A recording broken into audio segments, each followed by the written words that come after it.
Hello dear students, I'm Poonam Som. Welcome you all in our YouTube channel Sims Official. Today in this video we will continue the same chapter, the rise of nationalism in Europe, and today's topic is the strange case of Britain. So let's start it. Hello dear all, welcome to our channel Smart Indian Model School. Smart Indian Model School present Smart Indian EduFun classes. EduFun online classes include course studies of playgroup to class 12, emotional and communication skills, happiness classes and DIY. Students, I welcome you all in this video. The topic is the strange case of Britain. इस topic में हम पढ़ेंगे कि Britain की एक उसकी एक अजीब दास्तान है कि स्ट्रेंज केस। ब्रिटेन अपने आप में कैसे एक अद्भुत केस था। ठीक है, the model of the nation और the nation state some scholars have argued is Great Britain. Some scholars के द्वारा जो स्कॉलर्स थे उनके द्वारा ये आर्ग्यू किया जाता है कि जो मॉडल कि अगर हम नेशन के रूप में एक मॉडल को या एक आइडियल लें तो that is Britain, great Britain. The model of the nation कि नेशन का सबसे बड़ा अच्छा मॉडल और या नेशन स्टेट ग्रेट ब्रिटेन को कहा जा सकता है। In Britain the formation of the nation state was not the result of a sudden upheaval and the or revolution। Britain में जो रिजल्ट जो नेशनलिज्म आया था या फिर जो अपना नेशन स्टेट बना था ब्रिटेन, तो वो किसी अचानक से हुए रेवोल्यूशन का, यानी कि अचानक से हुई किसी क्रांति या फिर अपहेवल मीन्स उथल पुथल। ठीक है, यानी कि कोई ऐसी हलचल, तो ऐसी कोई सडन रेवोल्यूशन या अपहेवल का रिज़ल्ट नहीं था। It was the result of a long drawn out process, बल्कि ये रिज़ल्ट था एक लंबी प्रक्रिया का।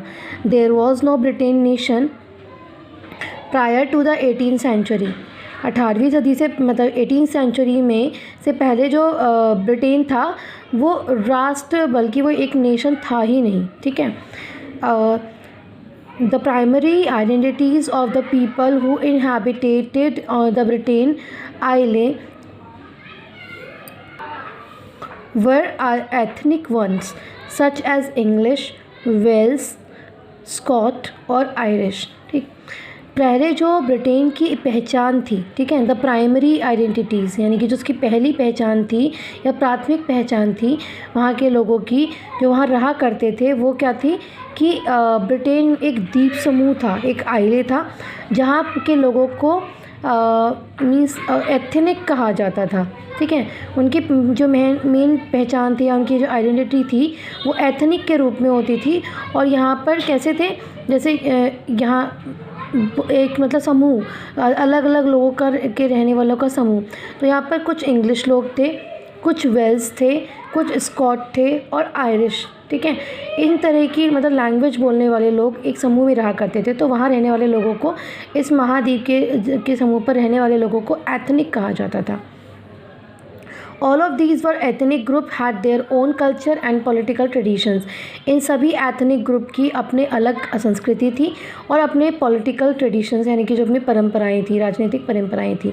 But as the English nation steadily grew in wealth, importance and power, it was able to extend its influence over the other nations of the island। ठीक है, but जैसे ही जो इंग्लिश नेशन के लोग थे यानी कि जो इंग्लिश स्पीकिंग लोग थे, जैसे ही वो वेल्दियर हुए, जैसे ही उनके पास पैसा आया, वो धनी हुए, उनकी पावर बढ़ी। ठीक है, उन्होंने अपनी पावर की इम्पोर्टेंस को समझा, तो it was able to extend its, तो उन्होंने अपना प्रभाव बाकी आइलैंड पर रहने वाले लोगों पर अपना प्रभाव बनाना शुरू कर दिया।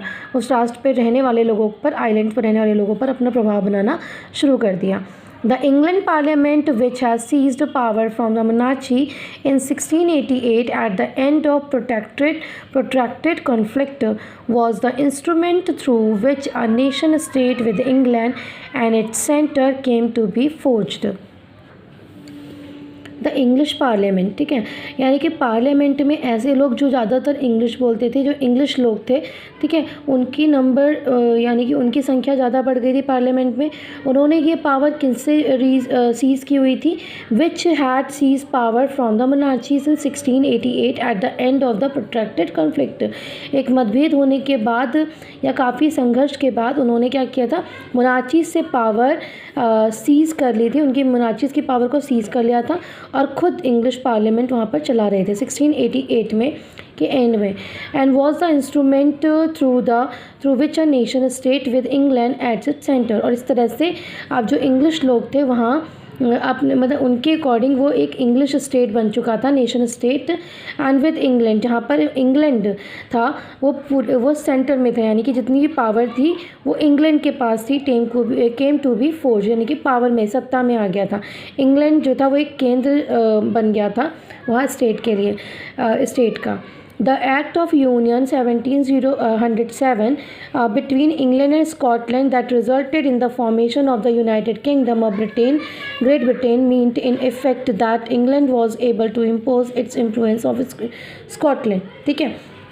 1707 में इंग्लैंड और स्कॉटलैंड के बीच एक्ट ऑफ यूनियन से United kingdom of great Britain का गठन हुआ, ठीक है, यानी कि दोनों ने मिलकर एक एसोसिएशन बनाया, ठीक है। तो इंग्लैंड और स्कॉटलैंड ने मिलकर एक फॉर्मेशन किया, एक गठबंधन किया, that was named United kingdom of great Britain, ठीक है। एंड मींट, और इसका जो मतलब था ये था कि इन इफ़ेक्ट, मतलब पूरी तरह से अब क्या था, जो इफ़ेक्ट में आ गया था या पूरी तरह से जो पावर में आ गया था, that England was able to impose its influence on Scotland. और इसी वजह से इंग्लैंड ऑलरेडी वहाँ पर लीड कर रहा था ब्रिटेन में, ठीक है। अब जब वो स्कॉटलैंड के साथ मिलकर उन्होंने अपना एक वो गठन बना लिया या अपने एक मतलब अपनी पावर को और ज़्यादा रेज़ कर लिया, तो अब पूरी तरह से जो भी स्कॉटलैंड पर भी इन्फ्लुएंस किसका, इंग्लैंड का ही पड़ने लगा। The British parliament was henceforth dominated by its English member। इस तरह से जो ब्रिटिश पार्लियामेंट थी वो कहीं ना कहीं डोमिनेट की जाती थी, यानी कि लीड की जाती थी बाय इट्स इंग्लिश मेंबर। ज़्यादा से ज़्यादा इंग्लिश मेंबर, यहाँ के लोग जो थे, जो इंग्लिश बोलने वाले लोग थे या मेंबर्स थे, वही ब्रिटेन को लीड करने लगे, इसकी पार्लियामेंट को लीड करने लगे। The growth of British identity means that Scotland's distinctive culture and political institutions were systematically suppressed। अब जैसे जैसे इंग्लिश बढ़ रहे थे, ठीक है, the growth of the British, जैसे ब्रिटिश ग्रोथ करने लगा, यानी कि ब्रिटिश मीन्स इंग्लिश लोग, ठीक है, तो उनकी जब अपनी पहचान बनने लगी तो उसका रिज़ल्ट ये निकला कि स्कॉटलैंड के उसका जो कल्चर था, स्कॉटलैंड का कल्चर और पॉलिटिकल इंस्टीट्यूशन सिस्टमेटिकली वो सप्रेस्ड होने लगे, यानी कि उनको दबाया जाने लगा, उन्हें कुचला जाने लगा, यानी दबाया जाने लगा। The Catholic clans that inhabited the Scottish Highlands suffered terrible repression whenever they attempted to assert their independence। खासकर जो कैथोलिक क्लेंस थे, यानी कि जो कैथोलिक चर्च से रिलेटेड, क्लेंस का मतलब है कुल, ठीक है, यानी कि उस कुल के लोग, जो लोग कैथोलिक यानी कि जो चर्च को बिलोंग करते थे, कैथोलिक चर्च के को बिलोंग करते थे, तो जो कैथोलिक्स थे वहाँ जो रहते थे, ठीक है, कैथोलिक जो स्कॉटलैंड में रहते थे, स्कॉटिश हाईलैंड में, तो ऐसे लोगों को सबसे ज़्यादा टेरिबल यानी कि ख़तरनाक मुश्किलों से या ज़्यादा कठिनाइयों से गुजरना पड़ा, ठीक है। उन्हें whenever they attempted to assert their independence, खासकर तब जब वो अपनी स्वतंत्रता की या अपनी आज़ादी की मांग करते थे, तो उन्हें सबसे ज़्यादा दबाया जाता था। The Scottish Highlanders were forbidden to speak their Gaelic language.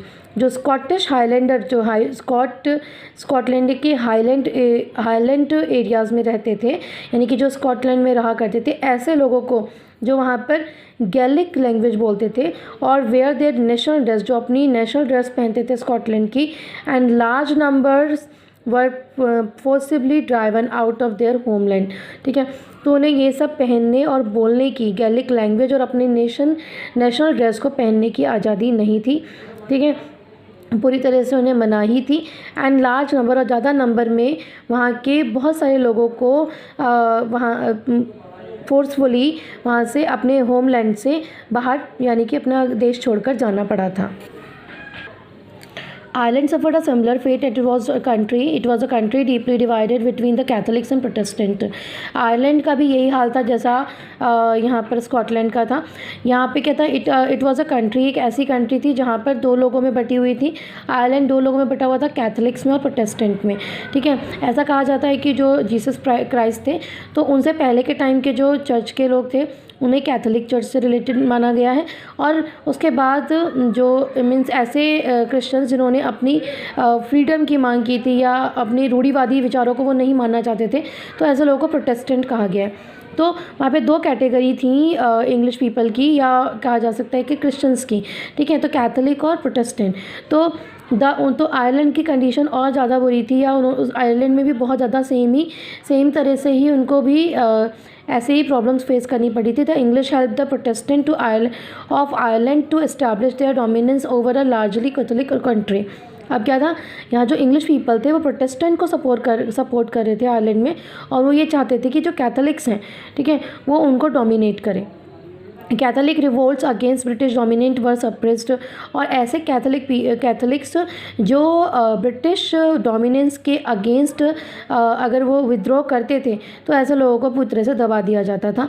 After a failed revolt led by Wolfe Tone was and his United Irishmen, Ireland was forcibly incorporated into the United Kingdom in 1801. ऐसा ही Wolff ton और उसके United Irishman की ने भी कुछ ऐसे revolt किए थे. ठीक है, अपनी फ्रीडम के लिए, कैथोलिक की फ्रीडम के लिए.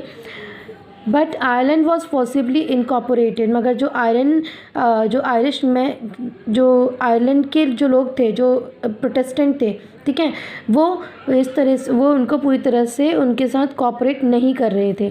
ठीक,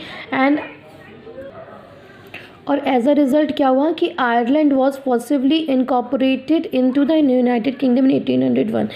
फाइनली जब इन लोगों का इतना विद्रोह बढ़ गया तो आयरलैंड को ज़बरदस्ती यूनाइटेड किंगडम में शामिल कर लिया गया 1801 में. और इस तरह से a new British nation was forced through the propagation of a dominant English culture.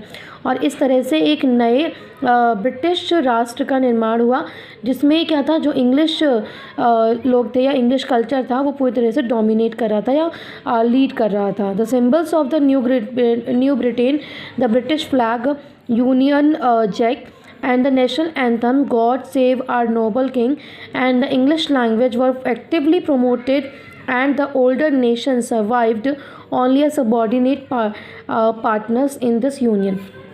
और जब एक यूनाइटेड किंगडम में मर्ज हो गया आयरलैंड, तो उसके बाद यहाँ पर नए ब्रिटिश के नए सिंबल्स को आइडेंटिफाई किया गया, जैसे ब्रिटिश फ्लैग और जिसका यूनियन जैक कहा जाता है, जिसे वहाँ का जो नेशनल सॉन्ग था God save our noble king को बहुत ज़्यादा एक्टिवली प्रमोट किया गया था.